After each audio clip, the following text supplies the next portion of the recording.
In today's video, I show you how I do my first analysis of gold and silver mining companies to see, do they have great upside? Do they have a good story? Is this something that I want to invest my money in? Let's go.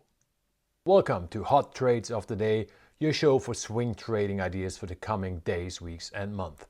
Okay, so instead of abstract theory, I figured I'm going to show you how I do my first analyzing parts of mining companies, gold and silver, with the example of the gold junior producer Stepper Gold. Housekeeping real quick. I'm not a shareholder of Stepper Gold, nor will I be, but we'll talk about this in a second. It is a really good company. It's just not for me.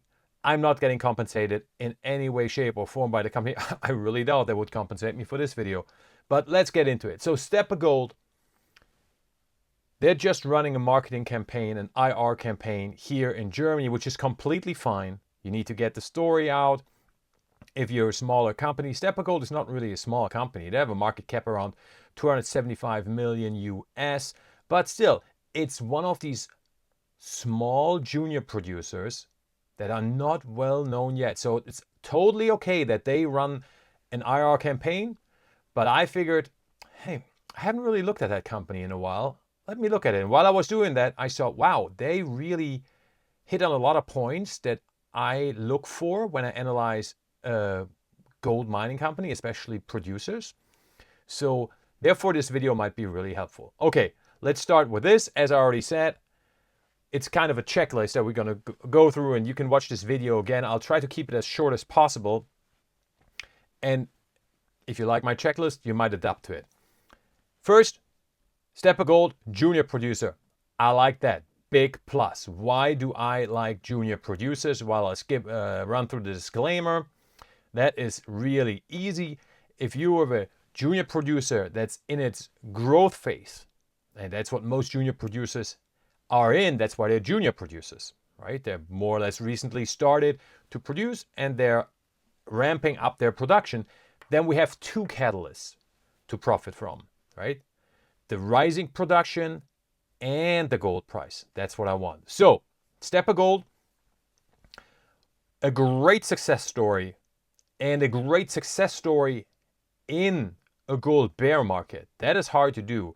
As you can see here, if you look at the three blue bullet points on the left, right, they went public in 2018 at around 25 million Canadian, and the value of the company basically 14x'd to today, and that all the way through the bear market that was happening then. That is really impressive. Not so impressive, the share price didn't 14x because they diluted the shareholders significantly, which is again one of the risks.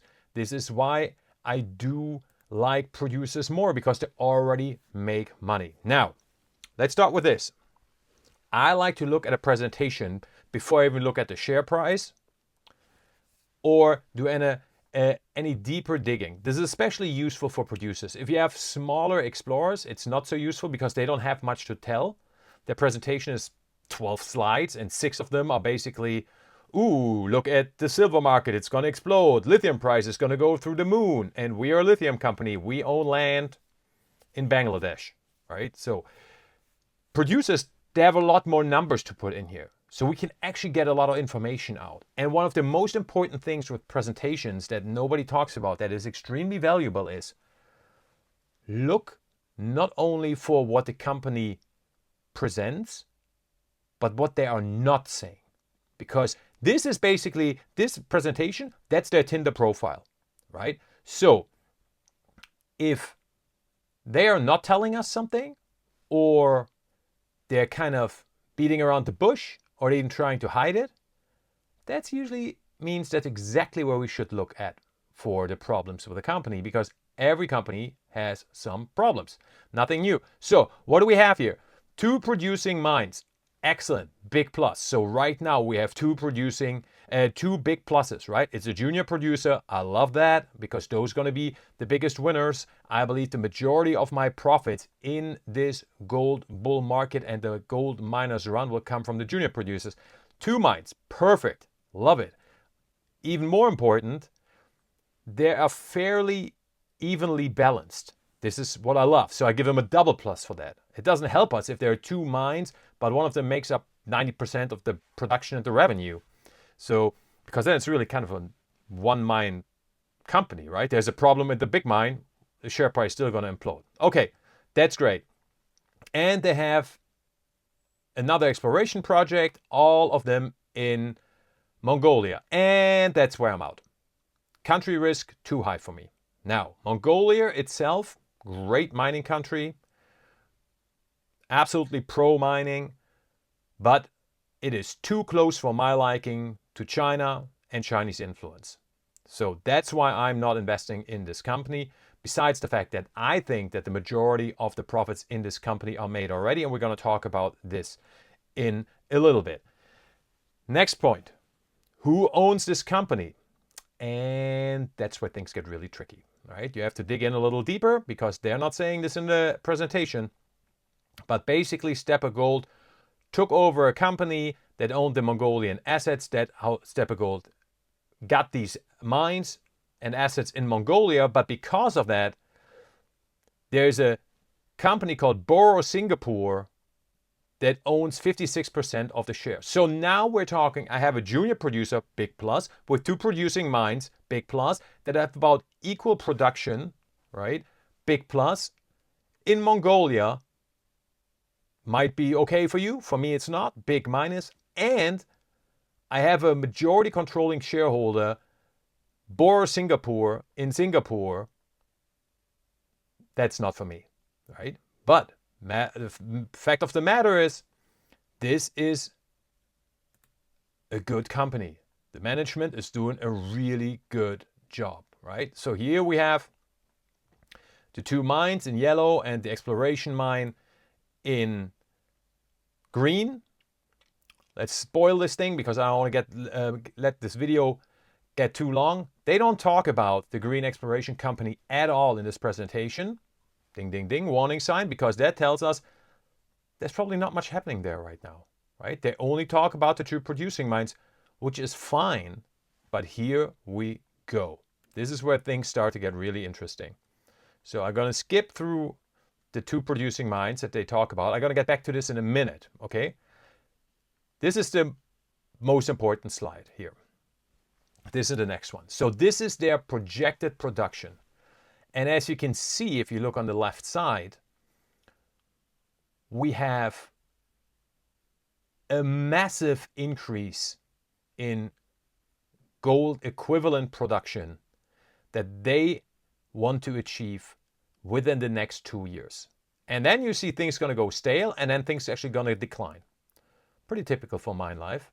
So because basically the white mine, which is the better one, we're going to get back to that in a minute, is basically going to die in 2031.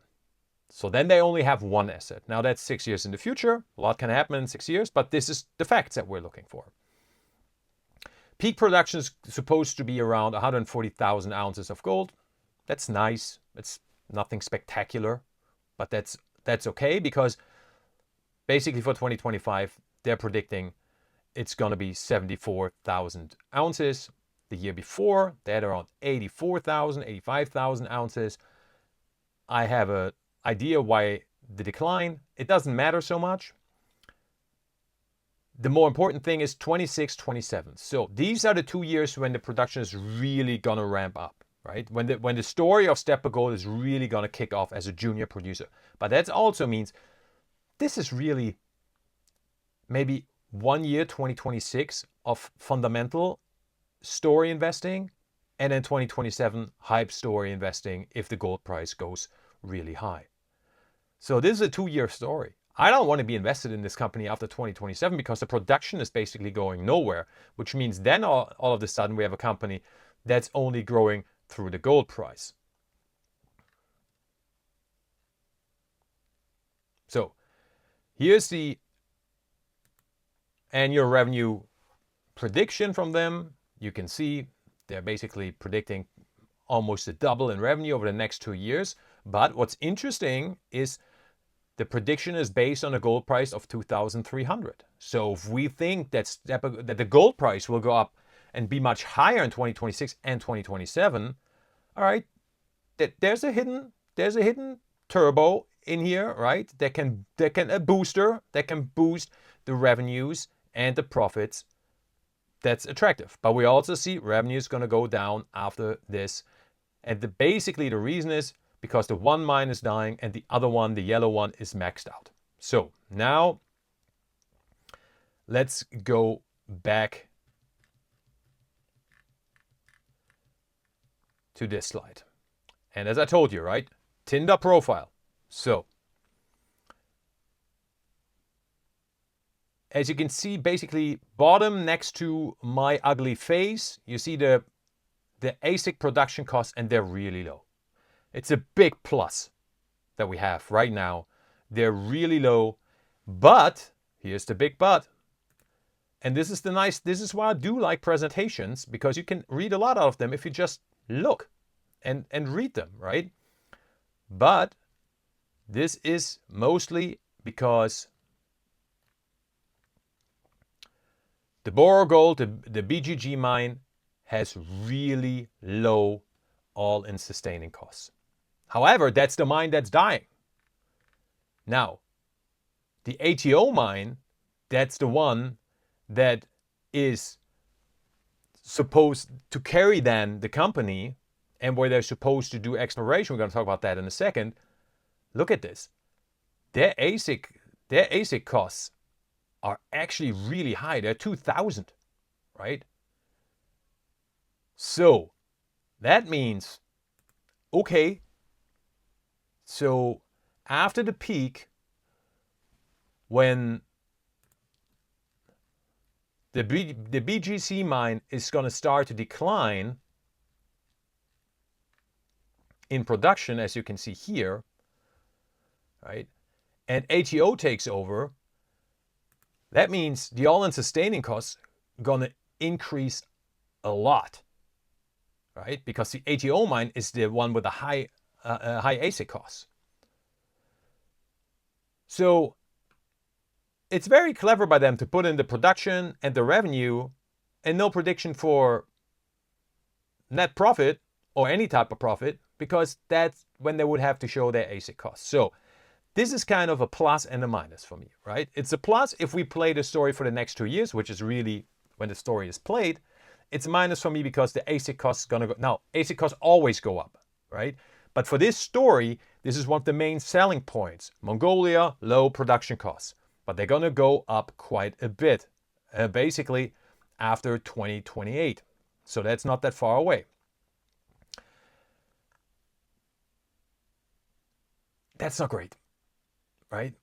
That's not great. So we have seen all this. What this clearly shows us is, okay, this company needs exploration, or it needs to acquire another, ideally another mine, but could be an advanced exploration project. If they just acquire like a junior explorer that's like 10 years out, that's too long. They cannot afford for that. Okay, so knowing this and knowing the gold market, this also means they will need to pay up for this, right? So here we go. So now we're looking for, all right, we need an exploration strategy. Okay, here we go. Outlook for near-term focus and action-packed expansion. Action-packed. I think this here, this guy right here, that is basically the Mongolian John Wick when I look at this slide. All right, let's go. And then I read through all this, and let me put my ugly face up here. When you read through this, it's really nothing, right? They're stating there's nothing in here. So that shows us, this is what I meant, right? Not only look what they're saying, but what they are not saying. They don't really have anything in the exploration pipeline. They're trying and are clearly advancing and expanding the more expensive ATO mine. Okay, that's nice, right? That is already in the production predictions, but there's no real plan what else they're going to do. They don't even mention the third project, the exploration project, which either means it's grassroots or it's a dud. It's fine if it's a dud. That happens all the time, right? But they're not telling us that. So instead, they're putting it on the map and just leave it there, which is, again, it's fine. But companies do that all the time. We just need to know. So that means the right now and the next 2 years look really good for Stepper Gold. And then anything after 2028 looks really sketchy. So do I want to invest in this with a company with assets in Mongolia, again, and a majority shareholder, Boro Singapore? I don't, right? So that means acquisitions are coming, right? And if we look at the bottom right, teeny tiny, there it is. Growth in reserve through exploration at the current and nearby operations, as well as potential acquisitions. Aha, there it is. So if that is the case, the good news is they're a producer, so they're going to make cash. The bad news is they're not producing a lot, right? So let's take a look what they tell us about the financials. Commitment, Mongolia, I don't care, management team, and that's it. No financials. We don't like that. Why are they not telling us about the financials? Right? Again, look for what they want to show us, the Tinder picture. Look what they're not showing us. Interesting, by the way, if we're on this page, and I get back to the financials in a second, shares outstanding, they're not showing us the structure of the shares and the warrant and the options. That rang a bell, and I ran this through Perplexity AI, and actually their share structure is really good, right? They only have around 10% of the shares additionally in warrants and options. That's absolutely acceptable, totally fine. Also, Eric Sprott owns around 3% of the company. So that is also a plus. Now, Eric Sprott sprays his investments around. He invests in a lot. If you don't know who Eric Sprott is, he's one of the big 3-4 very popular, not best, but popular. I mean, he's rich as shit. So yeah, he is one of the best, clearly. But there's like the Lundin family, for example, that not that many people know about out of the commodity sector, who are excellent investors. Right? They do a lot in Africa. If people like Sprott invest, that's a good sign. But Sprott invests in a lot of companies, so that doesn't really tell us too much. But I mean, we like to have him on board, obviously. So that's another plus they didn't put out. Not a great job here by the IR team, shooting themselves in the foot. But okay, so share structure, they get a big plus, right? But they don't tell us anything about about cash and how the business is going. So revenues were down in the last quarter and half over half. And I think the reason is because Stepper Gold tried to minimize the production as much as they could because they had hedged contracts and they're just running out. That is the reason why the gold production is going to decline in, let me go back up here, in 2025. So I'm not too worried about that part, actually.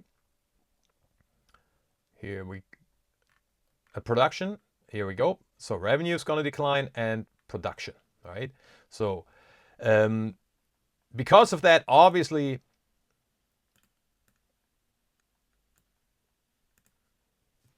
operating profit is down, net profit is down.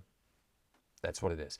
I was not so worried about this because, again, in the stock market, we trade the future, right? So we're looking at 26 and 27, and if Stepper Gold can hold what they're saying here, as far as the production increase, then the net profits will take care of themselves. However, here's the big thing. They only have, and they don't say that in the presentation, and not surprising why they wouldn't, 8.6 million US in cash. And that already includes 1.6 in receivables.